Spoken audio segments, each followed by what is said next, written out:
Good morning students. Last term पे हम लोग डिटर्मिनेंट स्टडी कर रहे थे, उसी को ही कंटिन्यू करेंगे। तो उसी में suppose A B is a triangle, the coordinate of the vertices of the triangles are x1 y1 x2 y2 x3 y3। Then the area of the triangle, area of triangle A B C, इसको हम determinant form में भी लिख सकते हैं 1/2 x1 y1 1 x2 y2 1 and x3 y3 1। तो किसी भी ट्रायंगल के अगर वर्टिसेस के अगर कोऑर्डिनेट्स हमें मालूम है तो ट्रायंगल का एरिया डिटर्मिनेंट मेथड से भी सॉल्व कर सकते हैं। इसमें एक और इम्पॉर्टेंट प्रॉपर्टी हम लोग यूज़ करते हैं कि अगर ये तीनों points A B C are collinear, अब अगर ये तीनों पॉइंट्स कोलिनियर हैं तो इन तीनों पॉइंट से जो ट्रायंगल बनेगा उसका एरिया 0 होगा, यानी इस डिटर्मिनेंट की वैल्यू जो है वो 0 होगी। तो if the determinant x1 y1 1 x2 y2 1 and x3 y3 1, if this is equal to 0, then the points whose coordinates are x1 y1 x2 y2 x3 y3 will be collinear। तो अब अगर तीन points को अगर हमें collinear proof करना है तो उसको हम इस मेथड से भी प्रूफ कर सकते हैं। फिर इसके बाद स्टूडेंट्स हमें पढ़ना है माइनर एंड कोफैक्टर।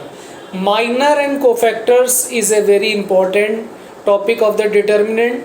देखिए कोई भी अगर हम मैट्रिक्स लें, डिटर्मिनेंट लें, जैसे 2/2 की अगर कोई डिटर्मिनेंट लें तो उसमें 4 एलिमेंट होंगे और हर एलिमेंट का माइनर होगा, हर एलिमेंट का कोफैक्टर होगा। फॉर एग्जांपल एक जैसे डिटर्मिनेंट हम लें, suppose delta 1 is a determinant, a11 a12 a21 a22। तो अब ये 2 ऑर्डर 2 की डिटर्मिनेंट है, इसमें 4 एलिमेंट्स हैं, हर एलिमेंट्स का माइनर होगा, हर एलिमेंट्स का कोफैक्टर होगा। तो अब जैसे पहला एलिमेंट हम ले a11, ये फर्स्ट रो फर्स्ट कॉलम में लाई कर रहा है, तो फर्स्ट रो फर्स्ट कॉलम को अगर हम डिलीट कर दें तो सिर्फ a22 बच रहा है। तो हम कहेंगे कि a11 का जो माइनर है वो a22 हो जाएगा। फिर इसी तरीके से फर्स्ट रो का जो सेकंड एलिमेंट है वो a12 है और a12 जो है वो फर्स्ट रो सेकंड कॉलम में लाई कर रहा है। फर्स्ट रो और सेकंड कॉलम को हटाने के बाद सिर्फ एक एलिमेंट बच रहा है a21, तो a12 का जो माइनर होगा वो a21 हो जाएगा और माइनर को अगर विद साइन लिखेंगे तो वो कोफैक्टर कहलाएगा। तो a12 का जो माइनर है वो a21 होगा, लेकिन कोफैक्टर जो है वो माइनस टाइम a21 होगा। ठीक है, देखिए किसी भी एलिमेंट के कोफैक्टर का साइन पॉजिटिव होगा या निगेटिव होगा, ये हम इस चीज़ से डिसाइड करेंगे कि वो एलिमेंट किस रो या किस कॉलम में लाई कर रहा है। अब अगर कोई एलिमेंट जिस रो या जिस कॉलम में लाई कर रहा है उसका सम अगर इवन है तो एलिमेंट का साइन पॉजिटिव होगा, उसका सम अगर ऑड है तो उसका साइन निगेटिव होगा। अब जैसे एलिमेंट हम ले a21, ये element second row first column में लाई कर रहा है, तो इसका जो माइनर होगा वो a12 होगा, लेकिन 2 + 1 3 जो है वो ऑड है, तो इसलिए a21 का जो कोफैक्टर होगा वो a12 हो जाएगा। तो किसी भी डिटर्मिनेंट में हर एलिमेंट का माइनर और कोफैक्टर हम फाइंड कर सकते हैं। अब स्टूडेंट एक दूसरी मैट्रिक्स डिटर्मिनेंट हम लें 3/3 या डिटर्मिनेंट ऑफ ऑर्डर 3। अब इस डिटर्मिनेंट का जो पहला एलिमेंट है a11, ये 1 है। अब इसका कोफैक्टर अगर हमें फाइंड करना है तो कोफैक्टर फाइंड करने के लिए इसका a11 का जो कोफैक्टर होगा वो कैपिटल A11 से डिनोट होगा। अब इसके कोफैक्टर की वैल्यू क्या होगी, पहले तो इसका साइन होगा -1 की पावर 1+1। फिर ये element first row first column में लाई कर रहा है, तो फर्स्ट रो फर्स्ट कॉलम हटा के जो हमारे बचेंगे एलिमेंट 5, 6, 8, 9, और ये डिटर्मिनेंट की जो वैल्यू होगी वो A11 का कोफैक्टर हो जाएगी। तो ये कितना हो जाएगा, 5 × 9 45 -48 दैट इज -3।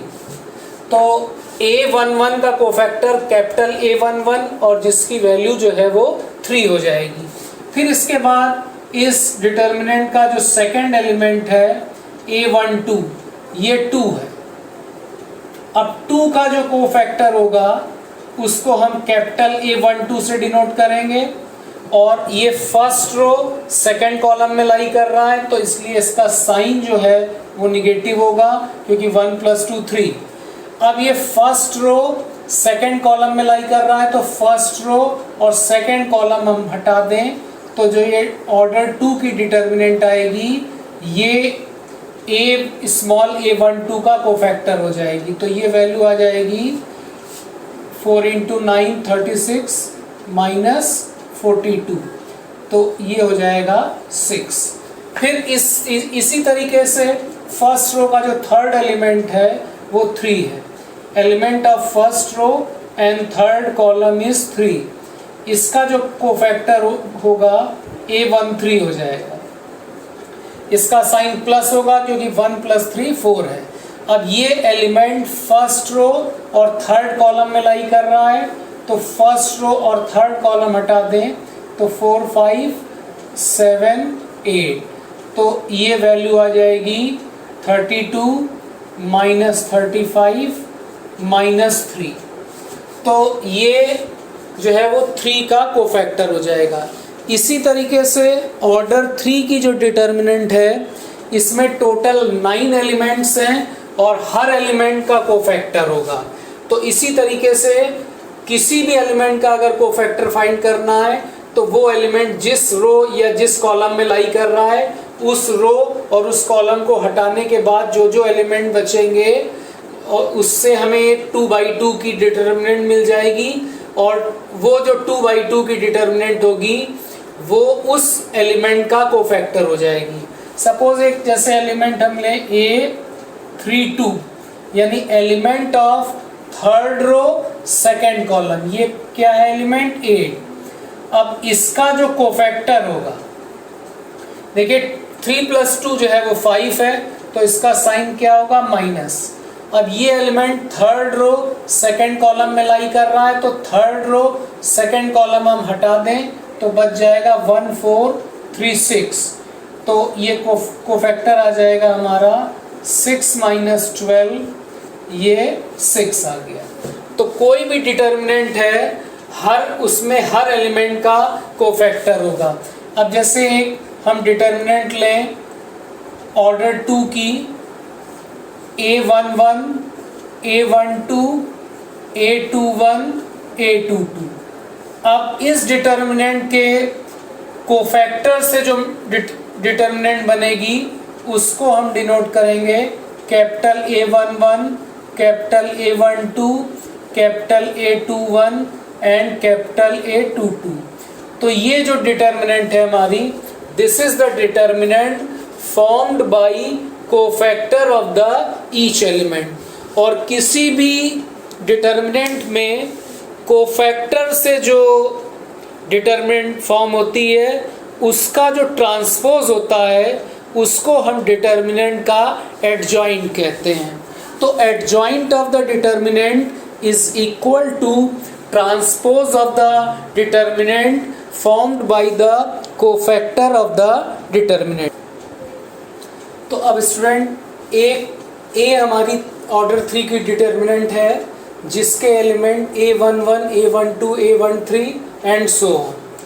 अब हर एलिमेंट का कोफैक्टर होगा और हर एलिमेंट के कोफैक्टर से जो डिटर्मिनेंट फॉर्म होगी उसके एलिमेंट्स को हम कैपिटल A से डिनोट करेंगे। तो ये हमारी जो डिटर्मिनेंट है it is a determinant formed by the cofactor of the, तो अब डिटर्मिनेंट ए के हर एलिमेंट्स के कोफैक्टर से जो मैट्रिक्स फॉर्म होगी उसको हम इस तरीके से डिनोट करेंगे। कैपिटल A11 स्मॉल a11 का कोफैक्टर है, कैपिटल A33 स्मॉल a33 का कोफैक्टर है। अब ये जो हमारी 3/3 की मैट्रिक्स बनी है कोफैक्टर से, अगर इसका हम ट्रांसपोज ले लें तो that is called the adjoint of the matrix A. तो ये मैट्रिक्स ए का जो है वो एडजॉइंट कहलाती है। तो किसी भी मैट्रिक्स का एडजॉइंट फाइंड करने के लिए हम हर एलिमेंट का कोफैक्टर फाइंड करेंगे और हर एलिमेंट के कोफैक्टर से एक मैट्रिक्स बनाएंगे। उस मैट्रिक्स का जब हम ट्रांसपोज लेंगे, तो ट्रांसपोज का मतलब क्या है, रो और कॉलम्स को हम इंटरचेंज कर देंगे। तो कोफैक्टर से जो मैट्रिक्स हमारी फॉर्म होगी उसका जब हम ट्रांसपोज लेंगे तो that is called the adjoint of the matrix A. ये हमारी मैट्रिक्स ए है जिसका एडजॉइंट ए हो गया, ठीक है। तो किसी भी मैट्रिक्स का एडजॉइंट फाइंड करने के लिए हर एलिमेंट का कोफैक्टर फाइंड करेंगे और हर एलिमेंट के कोफैक्टर से एक मैट्रिक्स फॉर्म करेंगे और फिर उस मैट्रिक्स का जब हम ट्रांसपोज लेंगे तो वो adjoint of the matrix A हो जाएगा। अब किसी भी मैट्रिक्स का एडजॉइंट फाइंड करके हम उस मैट्रिक्स का इन्वर्स भी फाइंड कर सकते हैं। तो जैसे मैट्रिक्स ए का इन्वर्स जो है वो adjoint of A divided by determinant of the A. Adjoint की कुछ प्रॉपर्टी हैं, जैसे a into adjoint of a equal to adjoint of a into a equal to determinant of a times corresponding unit matrix. अब अगर a को हम n/n के matrix form कर लें तो जो एडजॉइंट का डिटर्मिनेंट होगा वो a के डिटर्मिनेंट की पावर n-1 हो जाएगा। इसी तरीके से एडजॉइंट ऑफ a जो है this is equal to determinant of a to the power n-2 times a।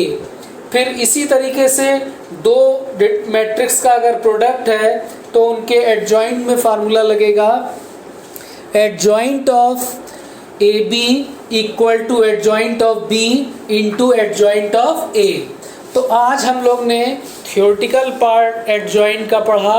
Next turn पे जो है एडजॉइंट पे बेस्ड प्रॉब्लम्स और एडजॉइंट को यूज़ करके किसी भी मैट्रिक्स का हम इन्वर्स कैसे फाइंड करेंगे, इस पे बेस्ड प्रॉब्लम्स जो है हम लोग नेक्स्ट टर्न पे करेंगे।